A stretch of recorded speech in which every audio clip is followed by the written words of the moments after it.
Bit of pony for your mornings. Anyway, yes, good morning. How are you all today? It looks like we're going to have a close encounter of the herd kind soon. It certainly looks like the cows have been up here recently. This path is absolutely churned up, which unfortunately does not bode well for our first section today, because as you know, it's a bit muddy. Nick B, good morning to you. So nice. Oh, you found the lost German leopards. Yeah. Cavland, well, hello to you as well. Good morning. Oh, and Calliope, good morning to you as well. Like I say, good morning. One and all, welcome to what is going to be a very muddy morning walk today. So yeah, this could be interesting. Like I say, I've got my wellies on. I'm prepared. Let's do this.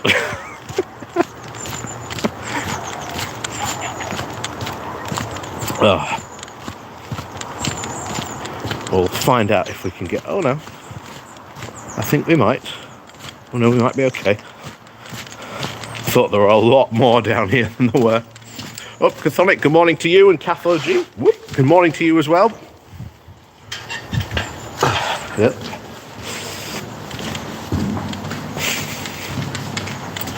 Like I say, good morning, one and all. Welcome as always to the Good Morning Walk. As we said, what is going to be a very wet and interesting walk. Hang on, there we go. Move that. See if we can't. Oh, there we go. Like that. Can't get through. But yes. Welcome to the field. It's a bit wet compared to last week, but it was all frozen. It was a lot easier to walk on.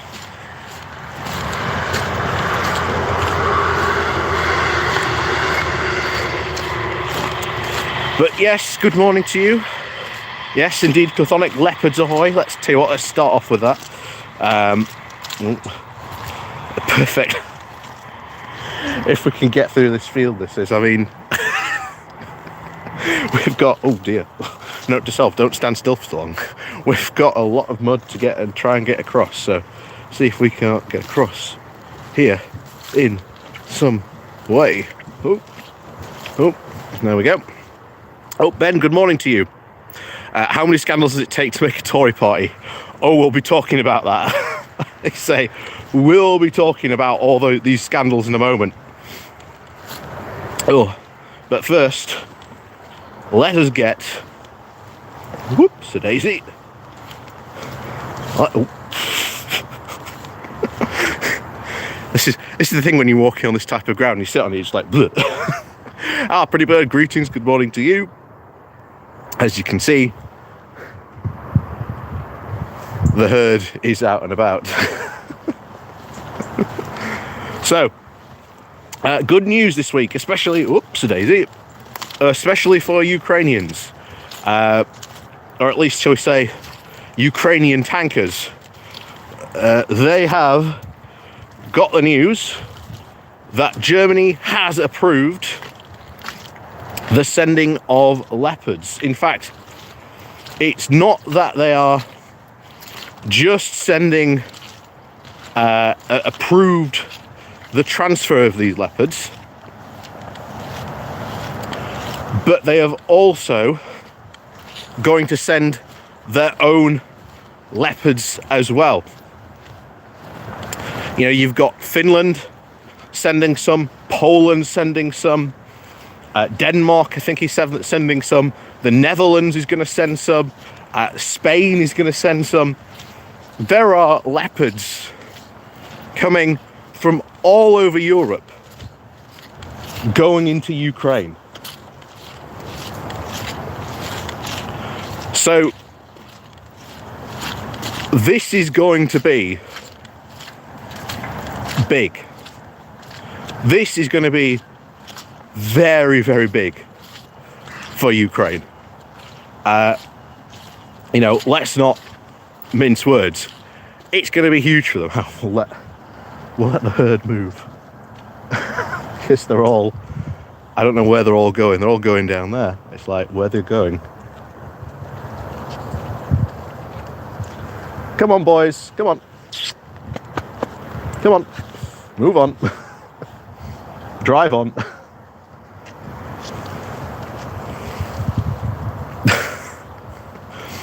This is it, and I can just see the bull down there.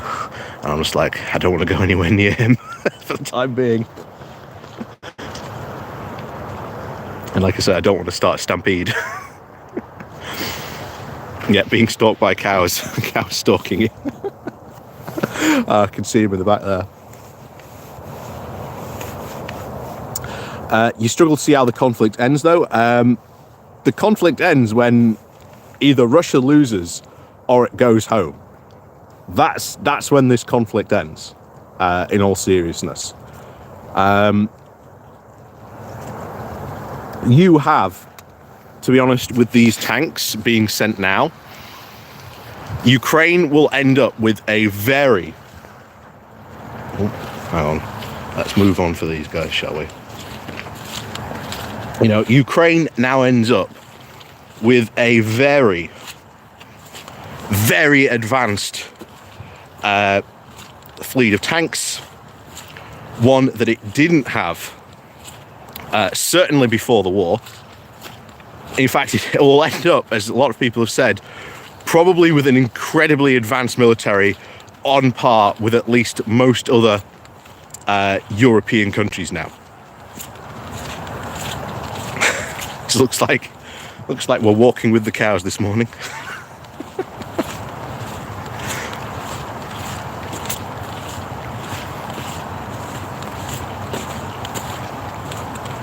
So, one of the things that we have seen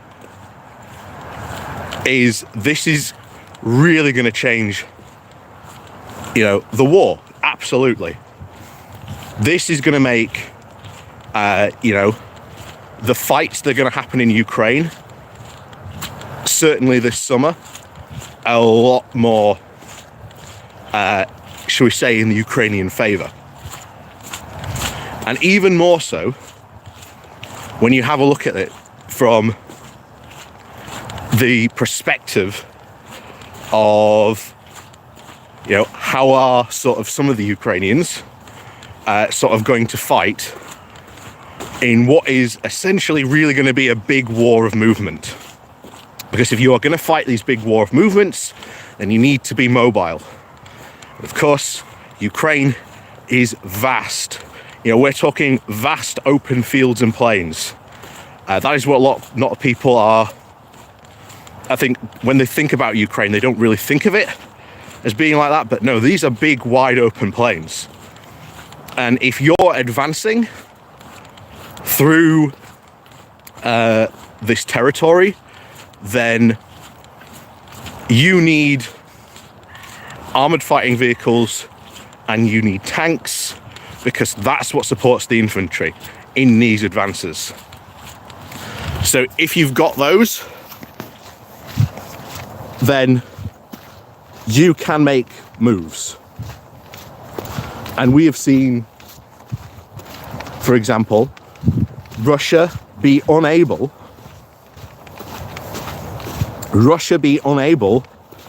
to even use basic modern military tactics. Even the equipment that they've got has been subpar in able to operate. And certainly with, certainly now that there are Challenger 2s, certainly now that there's Leopards, and eventually there's going to be Abrams, because America, well, they're not sending Abrams, they're building Abrams to send to Ukraine, which, if anything, are probably going to be maybe at least a year away from them arriving in Ukraine. But they're being sent. And, you know, we've said it before, and, you know, if you follow a lot of other people that are sort of really focus on the whole sort of Ukrainian conflict, you know, I've said if you want someone like that, Dylan Burns is a very, very good guy to follow when it comes to the whole sort of Ukraine and what's going on there.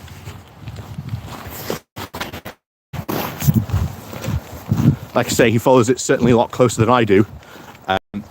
I'm mainly just, you know, follow sort of the big news, big updates type of thing that's going on there. And like I say, this is, you know, a big sort of news update for them. This is what they have been sort of asking for, and now they've got. And now this is going to sort of certainly level the playing field a lot, and it's going to make it more easier to push the Russians back. So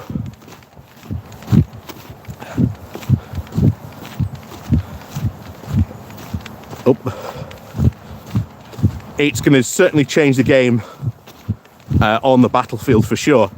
And some of these Leopards, from what we've seen, could be arriving as early as March. So that's certainly very, very big news. Very, very big news for Ukrainians, especially if they can get them, you know, the crews trained up on them and effective in them as early as March. That's going to make a big difference. Very big difference on these battlefields. And especially in some of the advances that we are potentially likely to see as well on this. But yes, anyway.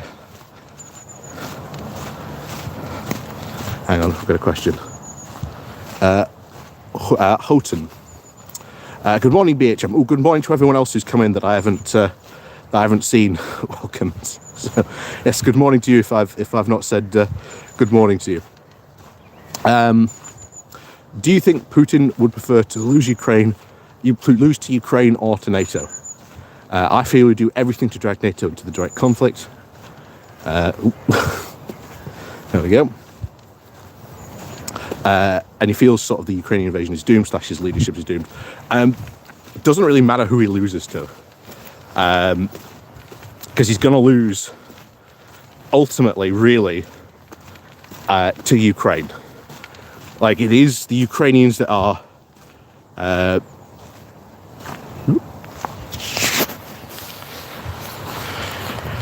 it is sort of the Ukrainians that are fighting. It is them who have done most of the, you know, pretty much all the fighting.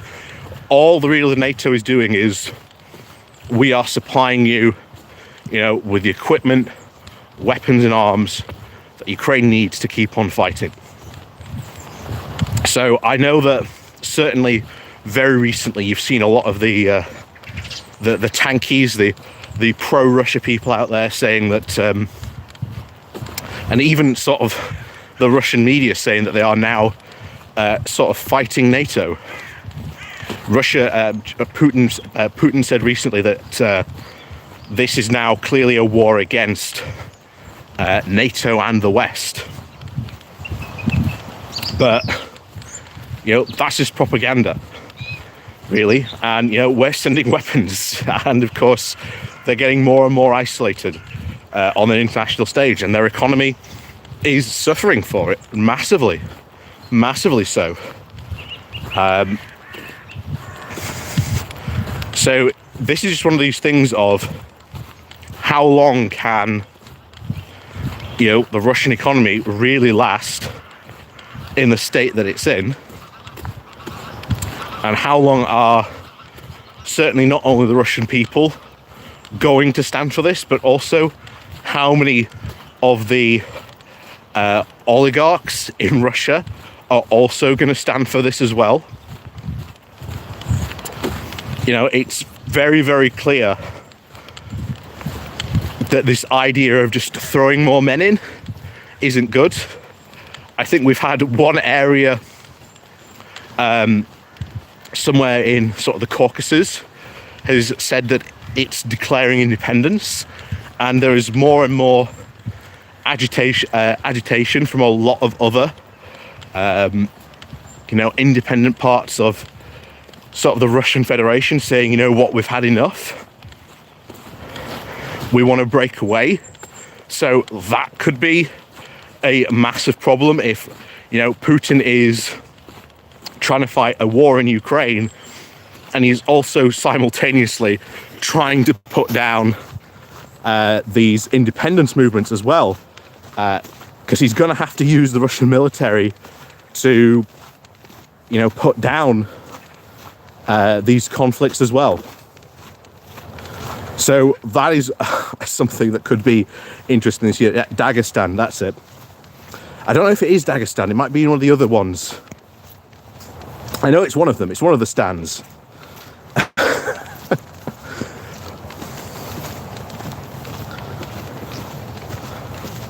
I know it's one of the stands. I know that.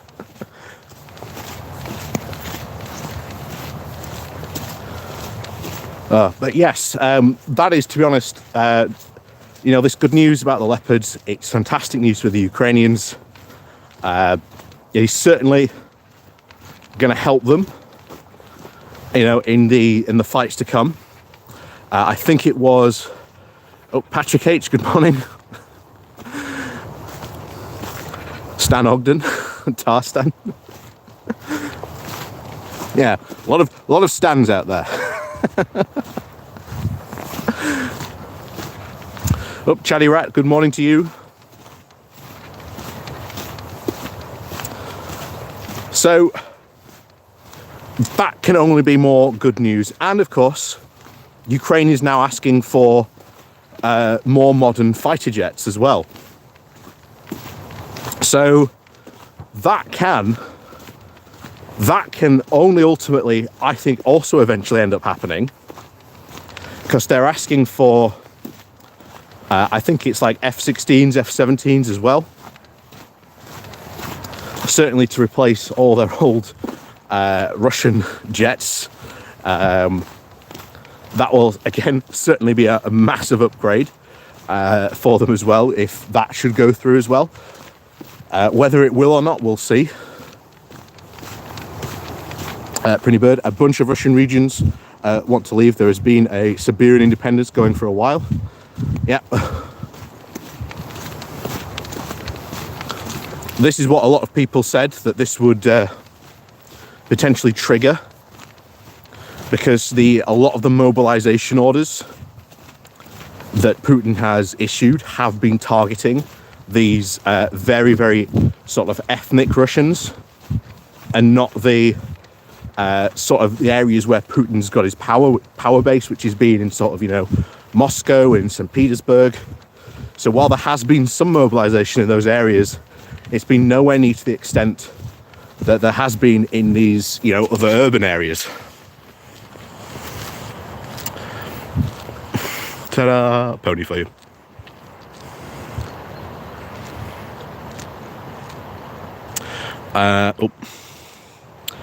Bolistan, isn't it, where the UFA is the capital. Slightly oriental people far southeast from Moscow in Russia. Oh yeah, this is what people fail to understand is, like, Russia is not, you know, I don't know what's the best way to describe it. It's not a monolith. It is not, you know, this one, you know, big party state that, you know, Vladimir Putin, you know, claims it to be. There's a lot of different, you know, ethnicities out there in Russia. A lot. And they haven't been happy with certainly the Russian Federation for a long time, mostly because of the oligarchs that have really gone in, and in some cases, opened up mines right on top of towns, and it's caused a lot of devastation and a lot of trouble for these, local people.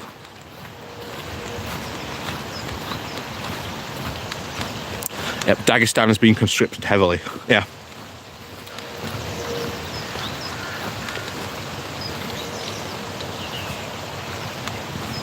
Oh, hang on. I can see your question, Booker, I just can't read it. Because the sun is at the worst possible angle. Then we can try and read the screen. Hold on.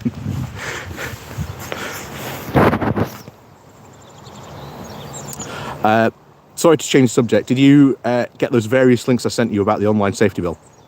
You technically asked for one to pin in your video, so I thought I'd give you a multiple choice. I can't remember them coming through, because I said I saw you see them post them, but for some reason I couldn't see them when they were posted. So I don't know if, because at the moment I've got it might be because I've got links turned off. You might be best just tweeting me them, and then I'll post them there afterwards. That might be the best idea, to be honest.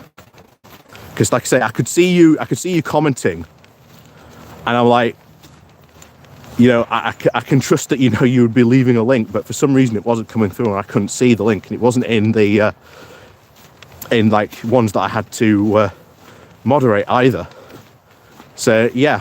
But yeah, like I say, I'll put them up once I get them. Yeah.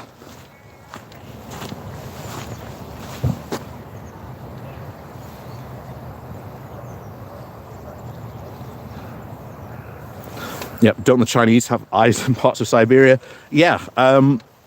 We think that a lot of Russia's wealth really comes from minerals. And it's it's mineral wealth that it has in these. Oh, they're out shooting today.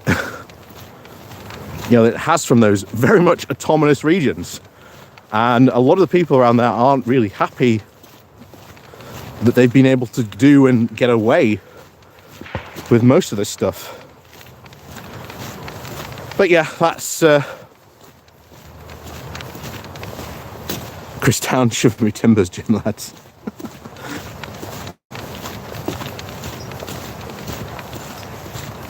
Like I say, we're entering we're about to enter the Barnsley Triangle.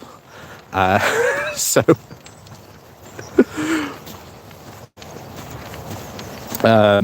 when we do those, if we do as soon as possible. Off topic, we'll be producing any further gaming videos. They were really enjoyable. Gaming videos, God, I did some War Thunder video. What is it? World of Warships videos. That was it. Years ago. I don't know. Maybe. I'll have to see. But it's not the content I think people really come here for. But maybe, I don't know. I'll have to see. I'll think about it. I'll think about it.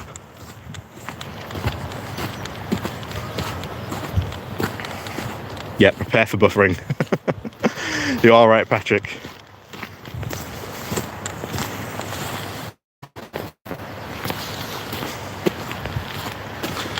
So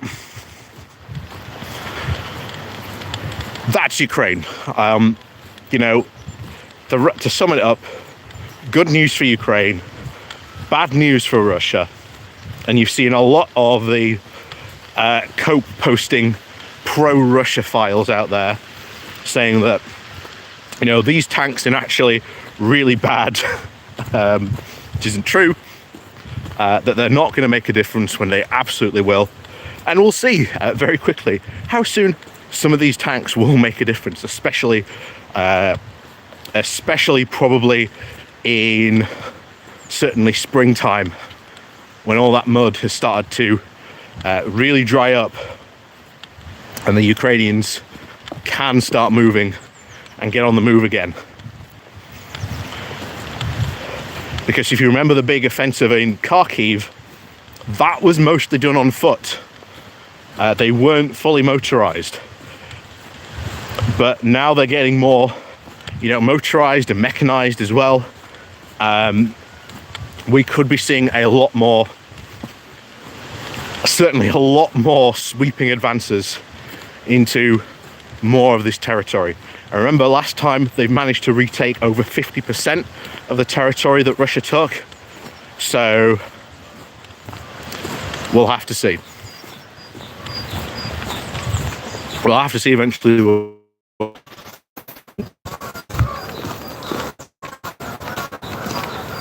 A Canadian geese there.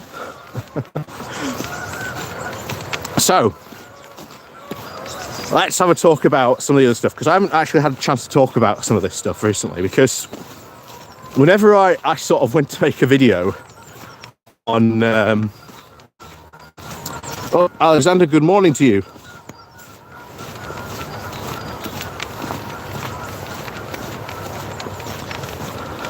Because whenever I went to make a video about these topics this week, just more and more stuff just kept on coming out. Of course, this is about certainly Nadine Zawawi, and of course Boris Johnson is even in more trouble. Even in more trouble. And I think it was Ben, I think you said it right at the start, how much more sleaze is there in the Tory party? And yet you look at when a lot of these things happened, it was all when Boris was PM. All when Boris was PM. So it doesn't surprise me that, to be honest, there is going to be more scandals to come from this era. Wouldn't surprise me in the least.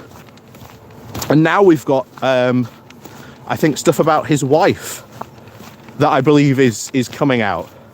That she might have had, loans to her property business. So that's another thing that we're seeing pop up at the moment. Whoops, a daisy. Oh, there we go. Nope. Seagull somewhere. Like we're at the seaside.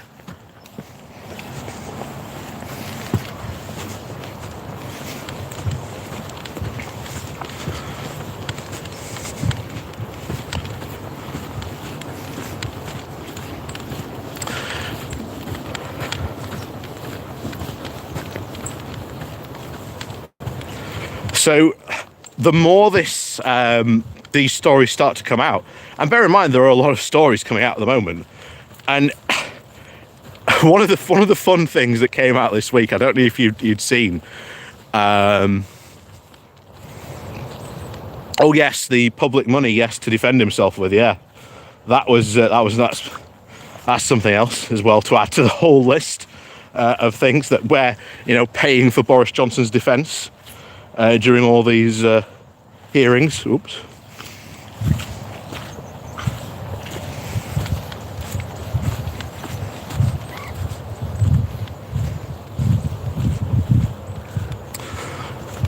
And one of the fun things that came out about this, I don't know if people saw it.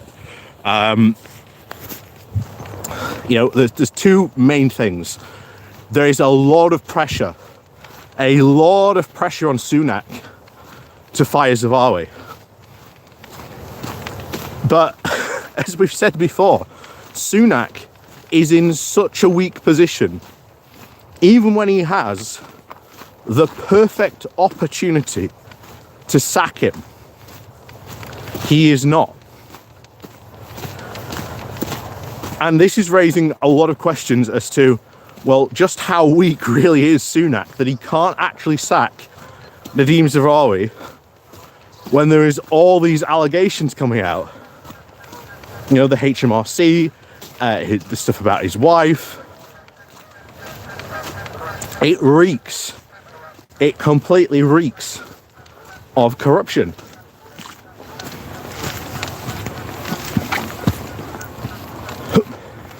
There we go.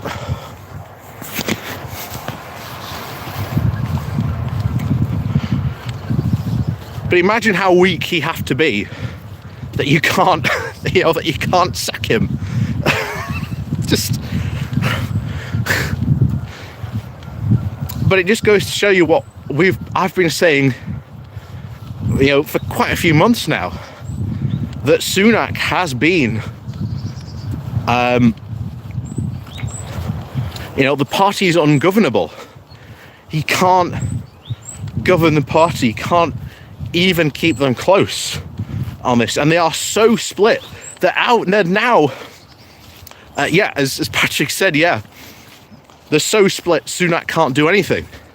That's what I've been saying for so long now.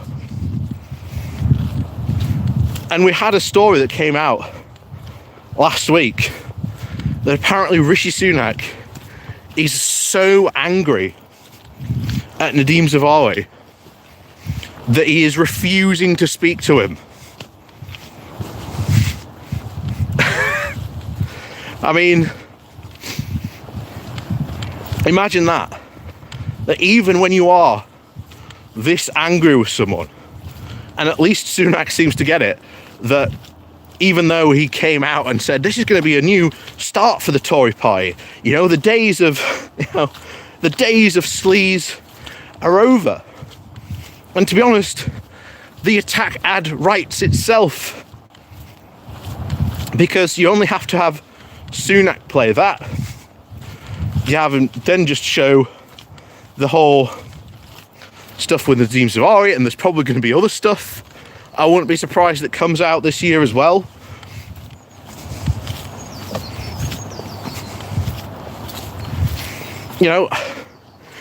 It's such an open goal to just create an attack ad-on for him, for Labour and the Lib Dems.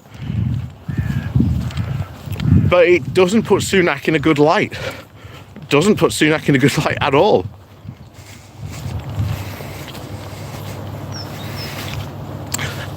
Tilly the Coder, no. Trust should create as much, should destroy the party by further creating as much chaos as Sunak's going to cause a general election. I think there's going to be his only option. I think there will just come a point where he will have to call a general election. And the thing is, that type of threat can only really work for once. Do you predict an election this year? I forget. Yes. I am probably 90 to 80% sure that there will be a general election this year, Catholic. I am pretty damn certain there is going to be a general election. And I think I've said it in my video that comes out this afternoon. If I were Keir Starmer, I'd be making sure that Labour can fight a general election if one were to be called next week. That's the type of footing I would be putting the party on. That's how much I think there should be likely to be one. David Quaidmas, why can't he sack him? Fingerless gloves. Purely because he is so weak. And if he did get rid of Zahawi, then it's the question of who does he upset? Who in the party does he then upset? And remember, Sunak has not been able to appoint his own cabinet. That is what a lot of people forget. He has not been able to appoint his own cabinet. Even Jeremy Hunt is sort of the legacy left over from Liz Truss when everything started going wrong. I don't think Jeremy Hunt was, or maybe would have been his prime pick, for candidate. But yeah, he's been put in a position where he has not been able to select his own candidates because they've all come to him and said, look, all these different groups have come together and said, look, if you don't appoint, X, Y, and Z into these positions, there's going to be problems. And I can guarantee you, even though we've got those news stories that, Sunak is absolutely livid with Sunak. Zahawi is absolutely... Sunak is absolutely livid with Nadeem Zahawi. It just asks so much questions of, well, why can't you sack him? What deal has been made, certainly in the background, potentially to keep Rishi in power?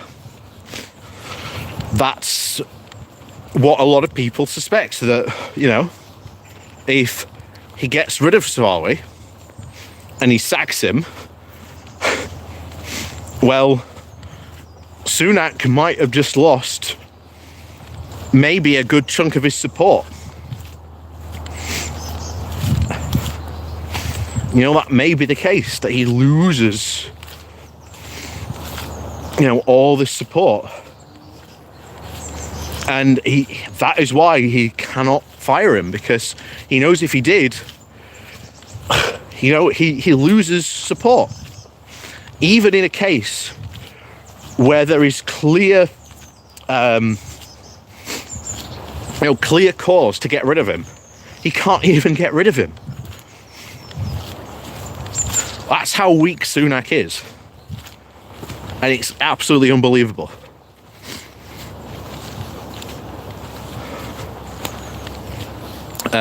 Chatty rat. The electoral calculus, current prediction. Labour 422 seats, which would be an absolute wipeout. Tories 134, SNP 54, Lib Dem 16, PC 4 and Greens 1. So, yeah, we're still getting that type of electoral calculus as well. So even then, Sunak doesn't want to call a general election, because he knows, if you look at the polls, you look at all these, it's not looking good. And you do not want to go into a general election, just as Chatty Rat has pointed out, where Labour is predicted to win like 420 plus seats, and you're only predicted to win like 100 and something. 130, I believe you said. That's not good calculus. That is not good electoral calculus at all. And yet, he's in a rock and a hard place, is Rishi Sunak. And he has to, well, here's the thing, if he does actually start to say, hey, come on guys, let's, pull together, then what happens? All these different groups just go, no, sorry, we've had enough of you, we're getting rid of you. And even they know,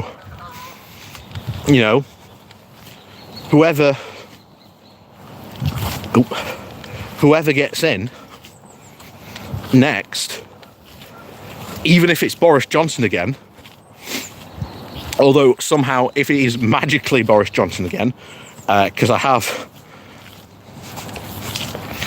seen a oh, hang on, it's a bit muddy here, so do apologise if you send me something I can't respond. Like I say, I'm trying to stay upright.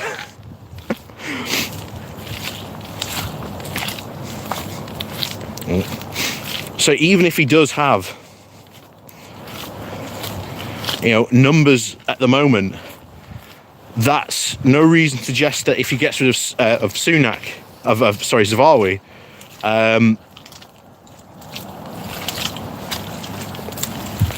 there's numbers then to support him.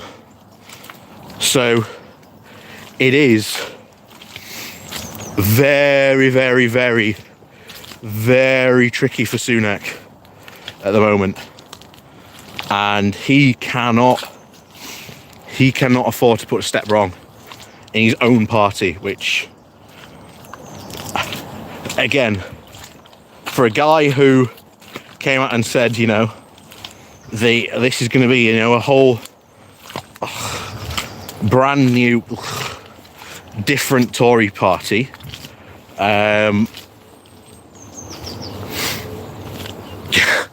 Falling over the mud would go viral. Yes, it would probably go very viral.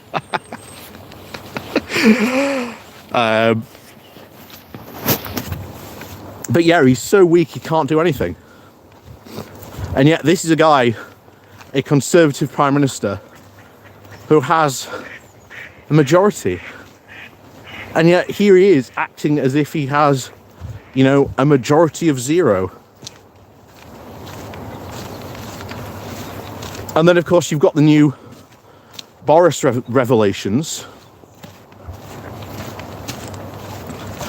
That, again, Boris seems to be lying about.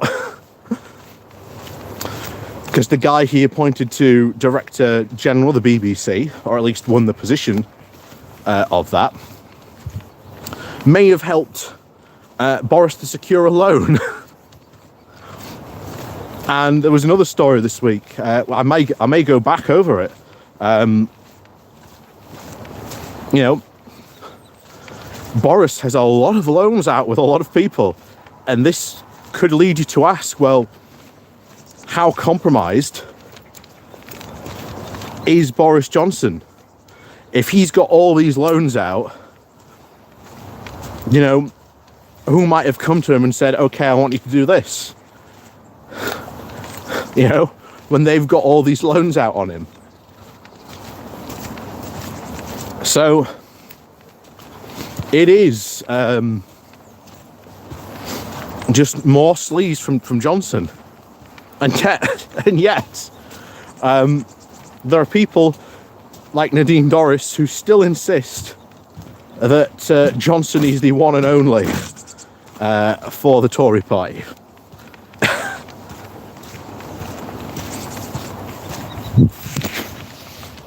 Oh yeah, and the other thing that came out as well this week, just someone just said, oh yeah, you know, Johnson is owned by the Russians.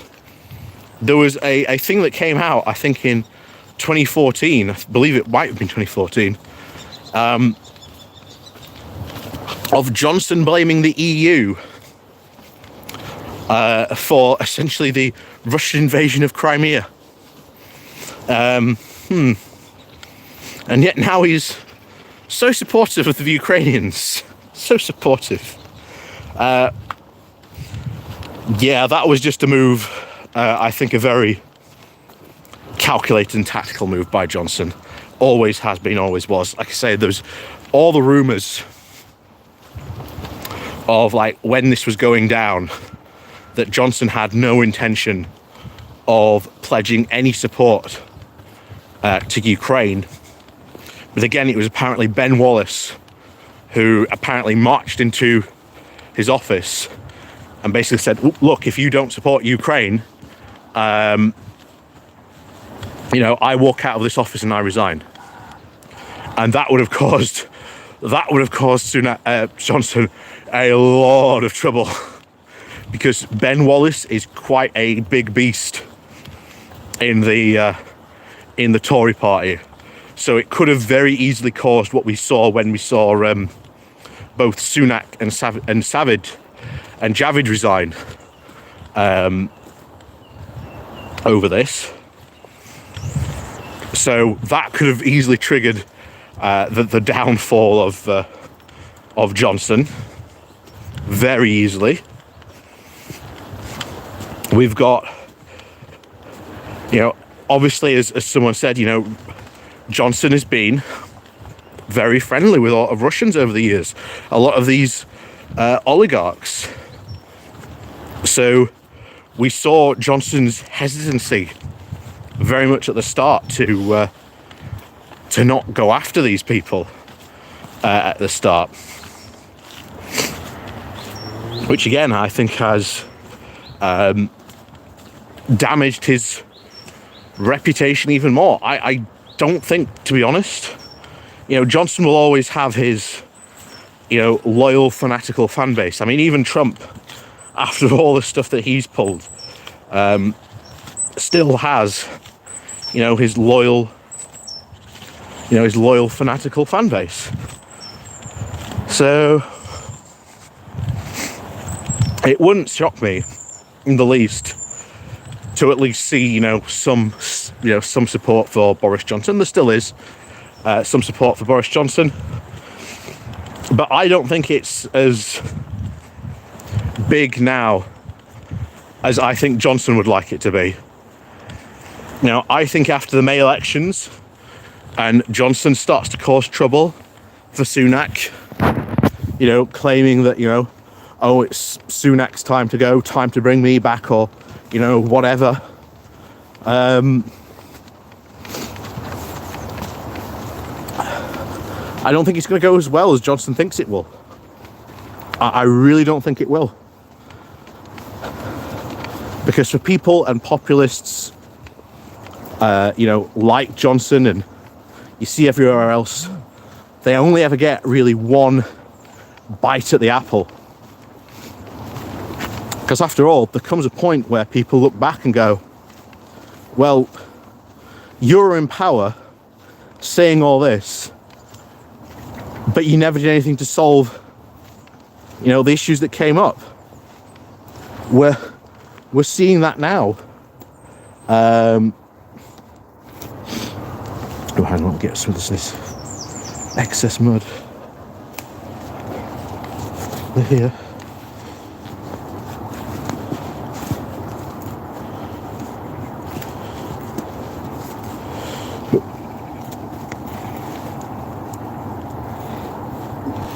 Go. And I'll say this now, it's been very interesting reading Conservative Home, like I have been,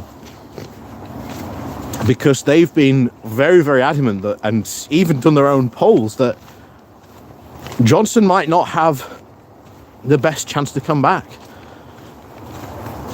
So that's very interesting sort of reading to see that Johnson doesn't have a good chance of coming back, but I think his chance of causing trouble is still very high.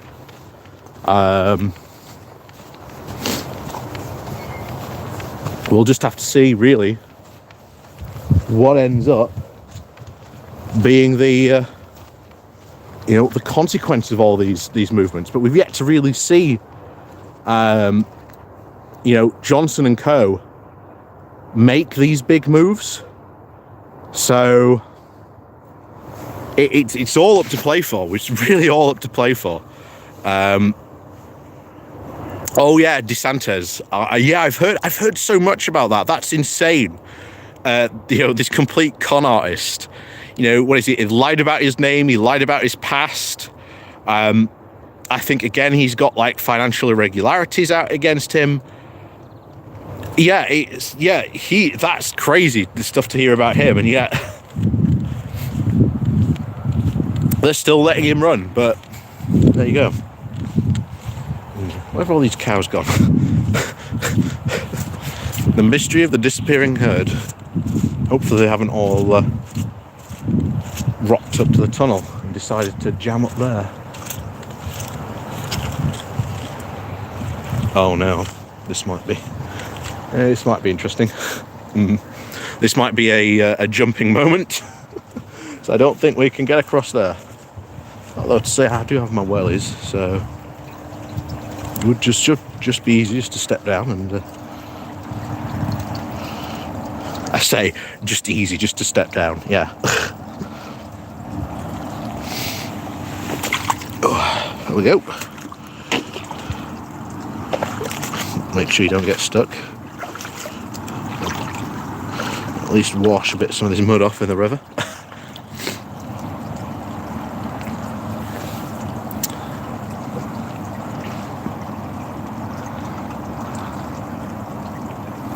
Oh yeah, the governor of Florida. Yeah, well, yeah, I think there's going to be a fight between him and Trump to who gets the Republican nomination.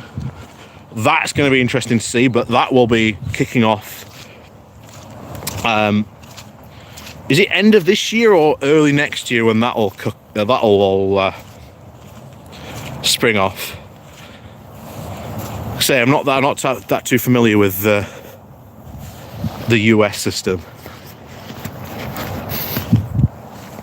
There's something privilege committee. Yes, the parliamentary privilege committee. That is also going to kick off, I think, very soon. Well, it already has kicked off. And to be honest, they will probably ask questions into these new allegations about his loan. Absolutely. You know, they're not going to let him, they're not going to let that pass by. So I think Boris really is done. Like, I really think Boris is done permanently, to be honest, after this privilege committee. I really think he is. You know, you've got rumours that, he's trying to do a deal with Sunak. You know, give him a lot more safer seat, and he'll suddenly become Sunak's best friend and bosom buddy. Whether that will happen or not, of course, is another question. But we know he's desperately after a more safe seat, because his own seat, the Uxbridge seat, isn't that safe, according to a lot of polls. Boris is likely to lose it.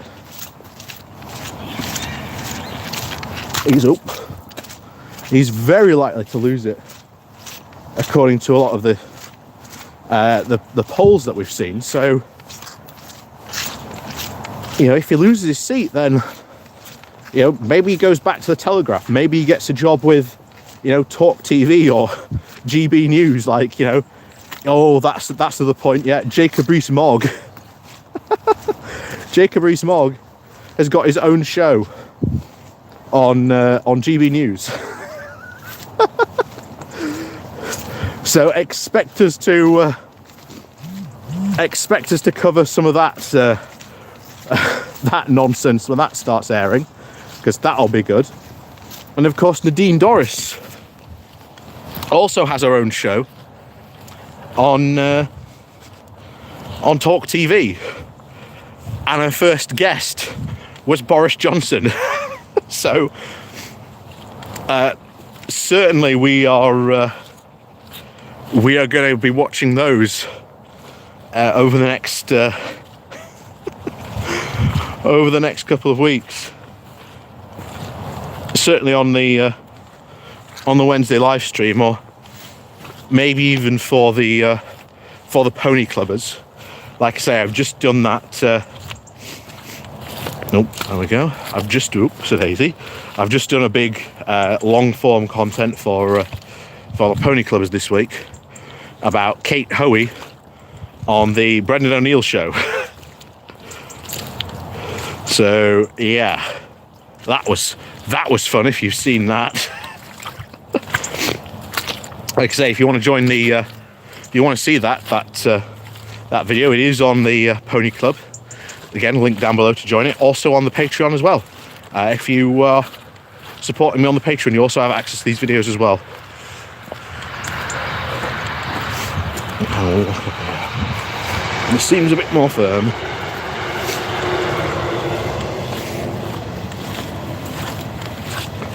There we go.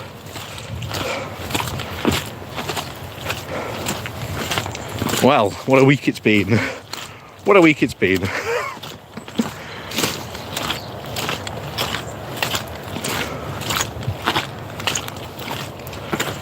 But I'll tell you now, I think Sunak's going to head into a lot of trouble. And of course, as you know well, whenever I go away,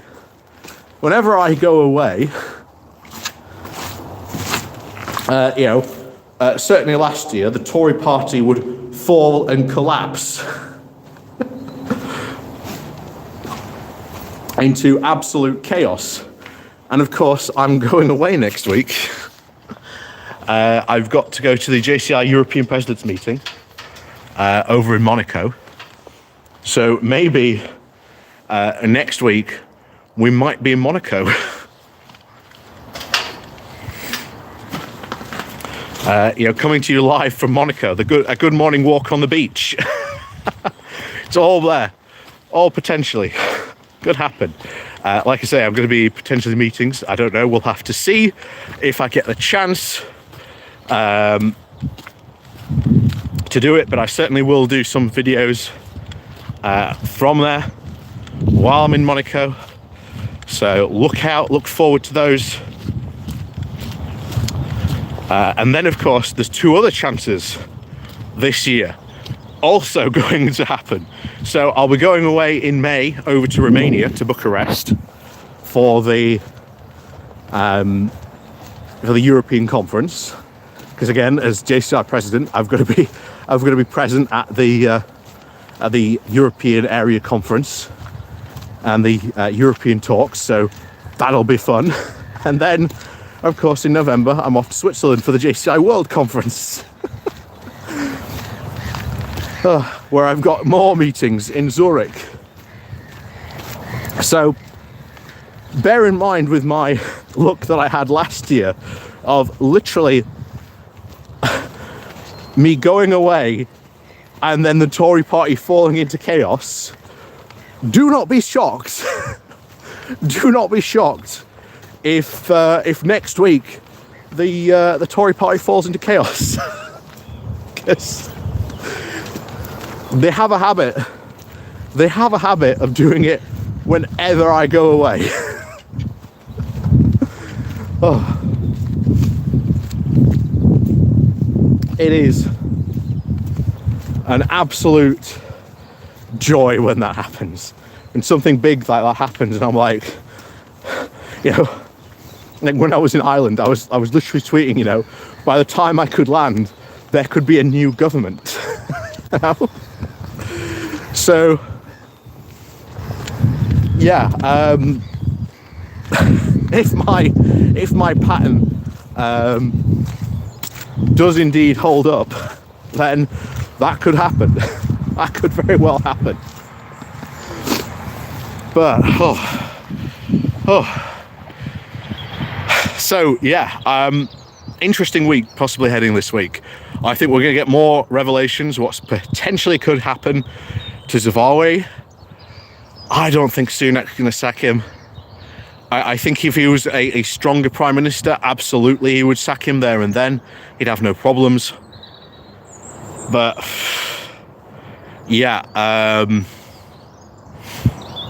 they are absolutely gone. Potentially, if Sunak was a stronger person, he'd be absolutely gone by now, no questions asked. But he's not, highly because I suspect there are MPs supporting Zawawi, and if of course Zawawi goes, all these other factions will start demanding to, well, we want our guy to take, Zawawi's seat. So yeah, that's very true, Coban. Theresa would have sacked him. And of course, bear this in mind, at the next general election, I think Tory corruption will be a big issue, and I think there will be a push, and I've said Labour should prepare it, a big push for a lot of, anti-corruption laws to stop this kind of stuff happening again. I think the public will want that. I think it will be a big vote winner. But hey, we'll see. We'll see what the next general election is all about. Like I say, you can never tell what a general election is going to be about until, well, we actually fight it, as Theresa May found out in 2017. So, as always, guys, thank you very much for joining me today. Please do remember to hit that like and share button on your way out. It does help out the channel. And of course, down below, there are links to my Patreon page. There's the one-off donation link called Buy Me Coffee, where you can, again, buy me coffee. Monaco, Zurich, what's all this talk? So, yeah, like I say, I look forward to seeing you all again very soon next week. Again, I might be on the beach somewhere in Monaco, but I'll probably be in a lot of meetings next week because, again, I've got a JCI presidential duties to fulfill. Thank you very much, Chthonic. Like I say, those are some of the emojis that you get when you sign up to the Pony Club. Again, that's down below. There's also the YouTube thank you button as well. And as always, guys, thank you very much for joining me today, as always. Look out for some videos we've got coming this week as well. And of course, as always, guys, we'll see you all next time. And have a good weekend as well. I forgot to say that. Have a good weekend. And as always, if you can't be safe, be sensible. So as always, guys, have a fun weekend. Enjoy yourselves. And we'll see you all next time.